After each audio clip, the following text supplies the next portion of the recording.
Hi everyone. Synergy among customizers? Absolutely. We've been in cahoots with Custom Chrome Europe on custom projects for eons. This year's Custom Chrome endeavor is dubbed Undertaker - Think Glossy Black over Glossier Metal. It's a finish that's got a skitty. We're moving parts in this design like hotcakes, some call it bicolor, others contrast cut. Hey, both work. And if others have nailed it, we're all for giving credit where it's due. Enter the Revel wheels from Performance Machine in the Custom Chrome catalog, a sight to behold. Picture the dynamic duo of black and metal, each gleaming, each contrasting, then merging like a scene straight out of Terminator 2's Grand Showdown. Dare we say, putting these wheels on the Fat Boy's successor might be divine? With the green light for this year's Custom Chrome venture, it was all about marrying the wheels and bike with the other components from Custom Chrome and Thunderbike. Take, for instance, the 21-inch front wheel format. Intriguing, right? The sleek profile with its pronounced radius offers a sharp counterpoint to the hefty Fatboy image. It's our subtle take on the term contrast cut. The magic with this combo? Despite the significantly larger rim, paired with a much narrower tire, the wheel's overall circumference barely budges, keeping the fork geometry and trail intact. A slight fork drop, and presto. The Fat Boy sheds some pounds, gaining agility with his slim wheel. And those 2-inch Kodlin handlebars, aptly named STR8 Up, give the front end some serious personality. Contrasting the slender wheel, these bars are nearly 5 cm thick and 2 inches in diameter. Talk about making a statement. But wait, there's more. We're gearing up to introduce a similar handlebar to our lineup, dubbed Atlas. Stay tuned for that scoop. The Galfer brake discs, also from Custom Chrome, boast the same dimensions as the original Harley discs, snugly fitting into the stock calipers. But boy, do they play nice with the Revel wheels. So, we had a brainstorming session and cooked up a few goodies, like the satin grips and steel seat, which we paired with a seat shell from the Custom Chrome catalog and threw in a text fender from the same crew. Oh, and let's not forget our genius move of adding strut indicators to a Fender with no struts. Well, you know what they say about pudding, the proof's in the eating, and once it was all put together, it kinda sucked. Now, let's talk about the rear wheel. It's pretty darn close to the size of the original Harley rim. Of course, we beefed up the tires from 240 to 260 mm. And can we just take a moment to admire how gracefully those contrast cut spokes flow from the rubber to the hub? But hold up, let's give a shout out to the air ride, this time not from our playbook, but from Legend Air, courtesy of the Custom Chrome catalog. We tucked the switch neatly under the tank, right next to the ignition coil. This is no small feat, mind you, because we had to nudge the coil inward a bit to make room for the switch. And of course, we whipped up a bracket for this coil's new digs. Last but not least, let's talk about a part that often gets brushed off as purely cosmetic by the pros, the air cleaner housing. Ours, dubbed the Grand Classic, comes straight from us. Doesn't it just scream made for this Undertaker? Yep, our Custom Chrome project this year goes by the name Undertaker - cause it's all about black and dark vibes. Chico's pinstriping worked their magic to give it a color scheme that's dark, subtle, but not gloomy.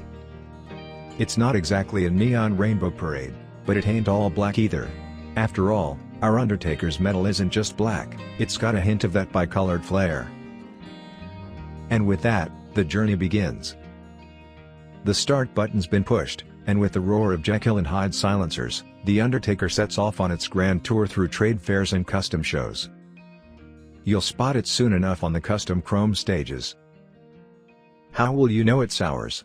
Just look for that metallic twinkle in its eye.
Thanks for watching.